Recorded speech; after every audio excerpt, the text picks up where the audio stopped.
Important player के तौर पर सामने आया है और उभरा है, और वो इसलिए उभरा है बिकॉज दुनिया ने देख लिया कि हमने मार्का हक में क्या किया है। But what next? ये जो स्ट्रेटेजिक अलायंस हुई है सऊदी और पाकिस्तान की, इससे पाकिस्तान को क्या क्या फायदे होंगे, that is an important perspective.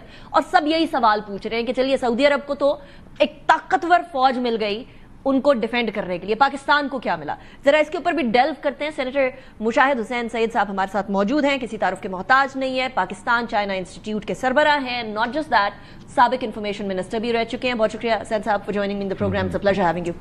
Sir साहब, पाकिस्तान को क्या मिल रहा है?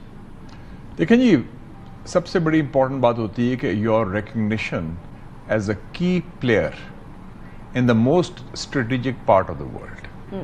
दुनिया का सबसे स्ट्रेटेजिक खित्ता, उसमें सबसे कलीदी किरदार, सबसे अहम मुल्क के साथ Saudi Arabia, middle east, south Asia भी कह लें, और Pakistan as a pivotal player जिसने प्रूव कर दिया है कि we are an important emerging Muslim middle power, जिसकी कैपेसिटी भी है, सलाहियत भी है, हिम्मत भी है, हौसला भी है अपने आप को दिफा करने का और दोस्तों को दिफा करने का भी। ये रोल हमने 50 साल पहले भी प्ले किया था, बाय द वे। 74 में इस्लामिक समिट आई, किंग फैसल शहीद, भुट्टो साहब थे, सारा कुछ था।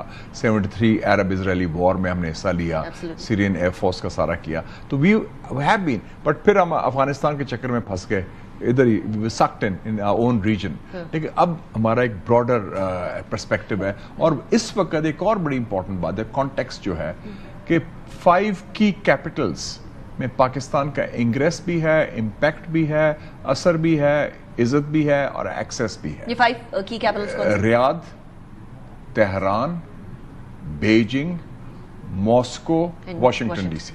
और this is a very difficult thing. Back वक्त at the same time concurrently, और ये usually not most countries can do that balancing act that Pakistan is doing right now. लेकिन और जो आपने फायदे की बात की, देखे ना, एक इमर्जिंग इंडो इजराइल एक्सेस था, उसको हमने वार्ड ऑफ कर लिया।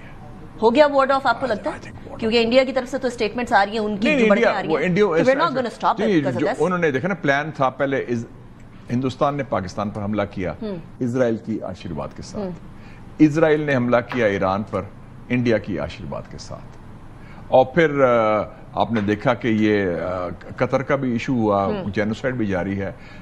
जो इंडो इजराइल एक्सेस तो ईरान ने डिफीट किया वॉर में, हमने ईरान को सपोर्ट भी किया, और अब जो इंडो इजराइल एक्सेस जो इमर्ज कर सकता था, उसको सऊदी अरेबिया के इस अलायंस की वजह से हमने आई थिंक वार्ड ऑफ। लेकिन अब यहाँ बात आती है कि आपने कहा ना, we got sucked into Afghanistan situation. Afghanistan वाली सिचुएशन एज इज अभी भी चल रही है मुशाहिद साहब। द प्रॉब्लम इज कि अब फर्क है, हमारी पॉलिसी चेंज होगी। पहले तो इंडिया अभी भी फंड कर रहा है ना सैनिक साहब, तो उसकी फंडिंग की वजह से यहाँ टेररिज्म हमने तो एक्टिवली इन्वॉल्व थे ना, वो तो काउंटर टेररिज्म का इशू भी है, और उसमें हमारी रीजनल अप्रोच की जरूरत है। लेकिन जो मिडल ईस्ट कॉन्टेक्स्ट में एक ये था, और दूसरा इस वक्त एक थोड़ा सा वैक्यूम भी आया है। American policy, American credibility, American नालायकी की वजह से लोग अमेरिका से नाला भी हुए हैं, और क्योंकि दोनों इस वक्त अमेरिका के दोस्त भी हैं। Trump is a friend of Pakistan, Trump is a friend of Xi, दोनों का है। तो इस वक्त वो उस तरह नहीं कि it's an anti American alliance, लेकिन थोड़ा सा अमेरिका को डिस्प्लेस तो किया है ना। पहले Pakistan was not seen as a strategic option, now we are seen as a strategic option for this. So do you think ये जो कतर के ऊपर अटैक हुआ है, इसने कैटलाइज किया सिचुएशन को? क्योंकि ये बातचीत तो बहुत सालों से चल रही है। कैटलाइज किया है, ये क्लियर हो गया ना। कतर क्यों टर्निंग पॉइंट था? क्योंकि कतर जो है अमेरिका का almost one of the best friends in the gulf, along with Saudi Arabia and UAE. Qatar non NATO military ally भी है अमेरिका का।